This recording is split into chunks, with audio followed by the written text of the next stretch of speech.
جو تھا وہ محفوظ رکھتا تھا بلعام. اگر وہ بلعام کا کہا نہ مانے تو بلعام اس کی گردن اڑا دے گا. اور وہ باری تعالیٰ جو ہمیں کھلاتے پلاتے اور ہماری کیئر کرتے ہیں، جو کہتے ہیں یری میں ہوں، مہیا کرنے والا میں ہوں، اگر اس کے راہ پر نہ چلا جائے، اس کے حکم کو نہ مانا جائے اور اس کے راہ سے منحرف ہوا جائے تو اس کی سزا کیا ہوگی.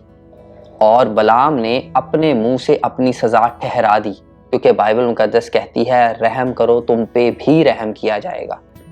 اور بلعام نے کہا کہ تو نے کیونکہ میرا کہا نہیں مانا، تو راہ سے بھٹکی، اس لیے میں تیری گردن اڑا دوں گا. اگر میرے پاس تلوار ہوتی تو میں تیری گردن ابھی اڑا دیتا. سو اس نے اپنی سزا اپنے منہ سے خود ڈکلیئر کر دی، خود ٹھہرا دی. جس طرح بلعام گدھی کا مالک تھا، اسی طرح خداوند باری تعالیٰ بلعام کے مالک ہیں. اور جب گدھی یعنی کہ بلعام کی خادم بلعام کی راہ سے بھٹکی، اس کا کہا ماننے سے انکار کرتی ہے، تو بلعام یہ کہتا ہے کہ تو نے میرا کہا نہیں مانا، اس لیے میرے ہاتھ میں اگر تلوار ہوتی تو میں تیری گردن اڑا دیتا. سو خداوند باری تعالیٰ بھی یوں ہی اس کے لیے فتویٰ دیتے ہیں کیونکہ تو میری راہ سے بھٹکا، تو بار بار میری راہ سے بھٹکا اور تو نے میرا کہا نہیں مانا. سو تو بھی یہ جان لے کہ تیری گردن بھی تلوار سے اڑائی جائے گی.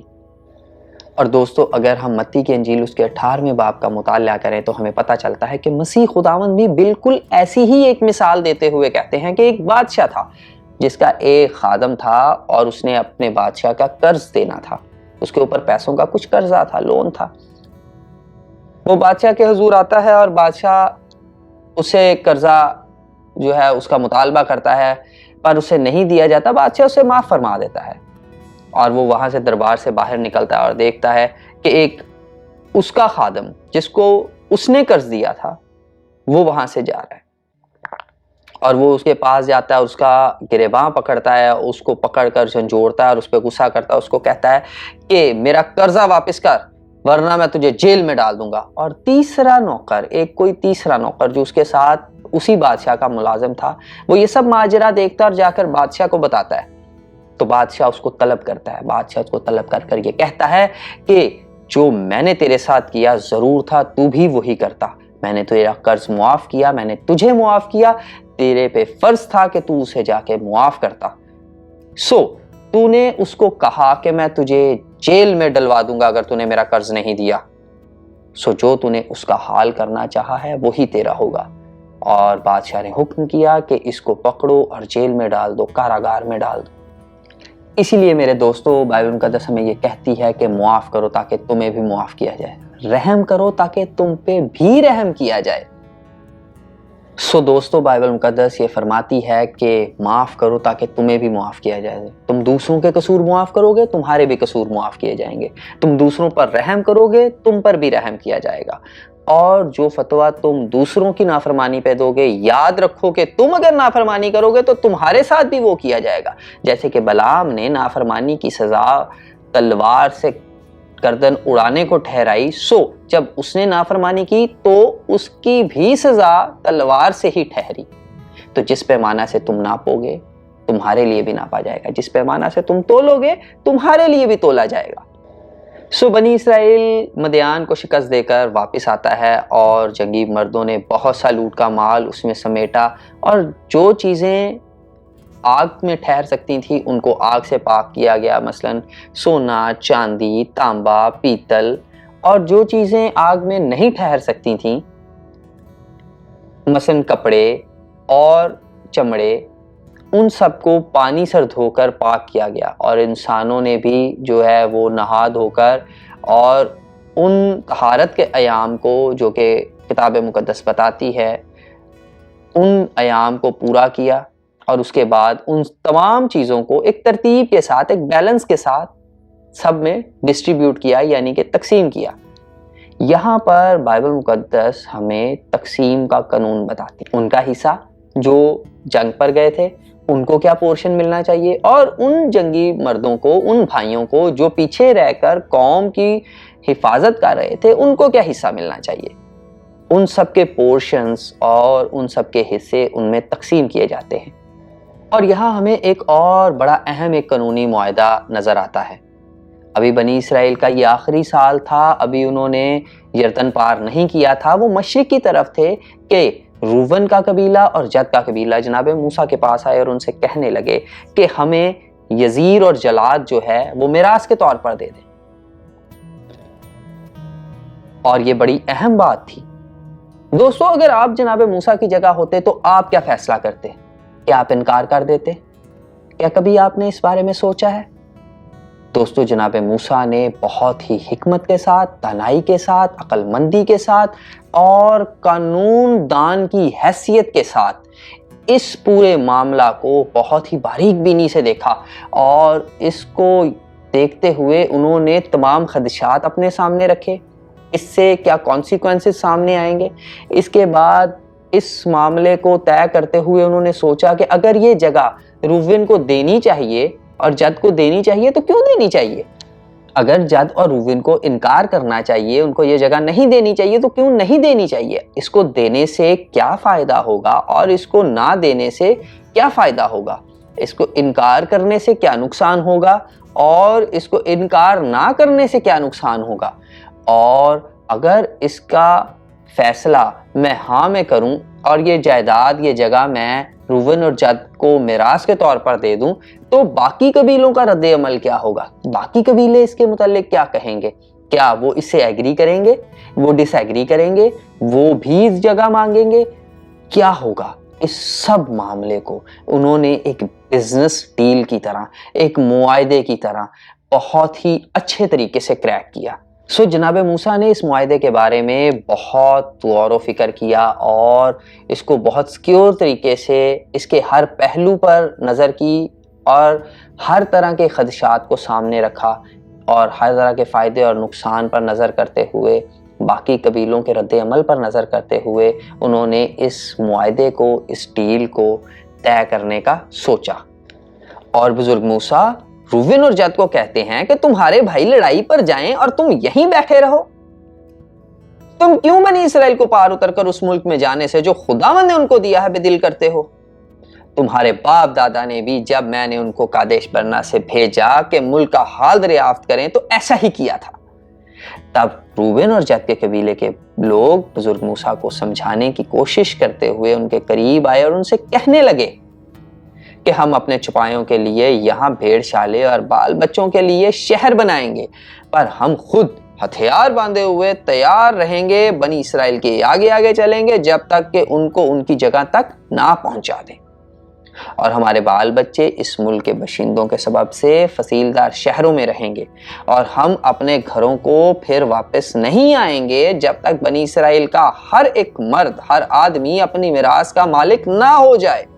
اور انہوں نے یہ بھی کہا کہ ہم ان میں شامل ہو کر یردن کے اس پار اس سے آگے میراث نہ لیں گے، کیونکہ ہماری میراث یردن کے اس پار مشرق کی طرف ہم کو مل گئی.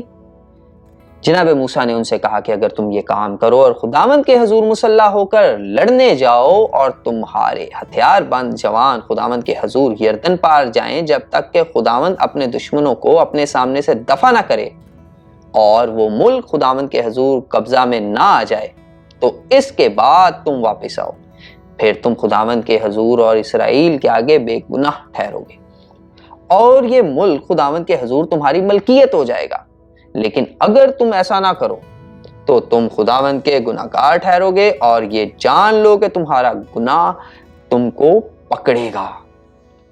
اور دوستو اس کے ساتھ وہی ہوا جس کا خدشہ جناب موسیٰ کو پہلے سے تھا، جس کو انہوں نے بھانپ لیا تھا کہ یہ بھی ہو سکتا ہے. انہوں نے تمام رسک جو تھا اس کی اسیسمنٹ نکالی، انہوں نے تمام رسک، جتنا رسک اس پورے معاملہ میں ہو سکتا تھا انہوں نے سوچا.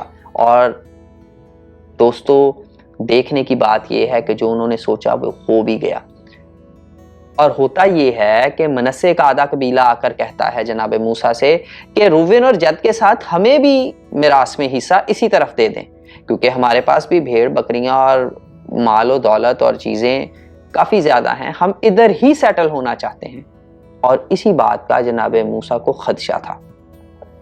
دوستو روبن اور جد کے قبیلہ نے، کیونکہ ان کے پاس جانور کافی زیادہ تھے، انہوں نے سوچا کہ یہ ایریا، یہ حصہ میراث کا ترائی والا ہے، دریا ساتھ لگتا ہے، ہریالی ہے، سبزہ ہے، جانوروں کے لیے چارہ بہت ہے. ان کی آنکھوں کو ہرا ہرا دکھائی دیا.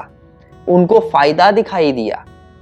ہمیں بھی اپنے بہت سے معاملات میں کئی دفعہ دیکھنے میں چیزوں میں فائدہ نظر آتا ہے, ہم اس کی ٹوٹل رسک اسیسمنٹ نہیں نکالتے. روون اور جد نے یہ بالکل نہیں سوچا کہ ہم یہ کریں گے تو ہمارے باقی بھائی ان کے اوپر اس کا کیا اثر پڑے گا, لیکن جناب موسیٰ نے سوچا اور وہ جانتے تھے کہ اس کو کیسے قانونی حیثیت سے ٹیکل کرنا ہے. اس لیے انہوں نے معاہدہ ایسا بنایا کہ تمہیں یہ میراث تب ملے گی جب تم اپنے بھائیوں کے ساتھ آگے جاؤ اور جنگ لڑو اور ان کو سیٹل کرو گے تو ہی تم بھی سیٹل ہو پاؤ گے, ورنہ اس جائیداد میں تمہیں کوئی حصہ نہیں ملے گا. اور دوستو, منسے کو بھی وہاں جگہ دی گئی. دوستو, ہمیں اپنے معاملات میں, روزمرہ زندگی میں کئی دفعہ قانونی معاملات کا سامنا کرنا پڑتا ہے, کئی دفعہ گھر کی جائیداد کے بٹوارے کا سامنا کرنا پڑتا ہے, کئی دفعہ اپنے بزنس میں کئی قانونی معاملات کا سامنا کرنا پڑتا ہے. تو اس کے لیے خداوند سے ہمیں حکمت مانگنی چاہیے, ہمیں عقل اور دانائی مانگنی چاہیے, تاکہ ہم بزرگ موسیٰ کی طرح پراپرلی رسک اسیسمنٹ کر سکیں, ہر چیز کا فائدہ اور نقصان بھانپ سکیں, جان سکیں, اس کو کیلکولیٹ کر سکیں کہ اس سے کتنا فائدہ ہوگا, کتنا نقصان ہوگا, کس کام کو کیسے کرنا ہے, کس میں فائدہ ہے, کس میں نقصان ہے, اگر نقصان ہے تو کیا اس کو برداشت کیا جا سکتا ہے. اس سب چیز کو کیلکولیٹ کرنا ہمیں بائبل مقدس سکھاتی ہے. جیسے بزرگ موسیٰ نے رسک کو, اپنے سارے خدشات کو اپنے سامنے رکھتے ہوئے جو ہے وہ روون اور جد کے ساتھ ایک ڈیل کریک کی, اسی طرح ہمیں بھی اپنے معاملات کو دیکھتے ہوئے اور قانون کو سامنے رکھتے ہوئے اور ہر قسم کا نقصان اور فائدہ اپنے سامنے رکھتے ہوئے کام کرنا چاہیے. دوسری اہم اور خاص بات اس پارشہ میں یہ تھی کہ ہمیں دوسروں کے ساتھ محبت اور پیار سے پیش آنا چاہیے. بائبل مقدس کہتی ہے کہ تم وہ کام دوسروں کے ساتھ مت کرو جو تم نہیں چاہتے کہ لوگ تمہارے ساتھ کریں, سو رحم کرو تاکہ تم پہ بھی رحم کیا جائے, ترس کھاؤ تاکہ تم پہ بھی ترس کھایا جائے. سب کے ساتھ محبت سے پیش آؤ, معاف کرو تاکہ تمہیں بھی معاف کیا جائے. اسی کے ساتھ یہاں پر گنتی کی کتاب کا اختتام ہوتا ہے اس پارشہ کے ساتھ. امید کرتا ہوں آپ کو یہ ویڈیو پسند آئی ہوگی. پھر ملاقات ہوگی ایک نئے پارشہ کے ساتھ, ایک نئی ویڈیو کے ساتھ. تب تک کے لیے دیں مجھے اجازت. شالوم.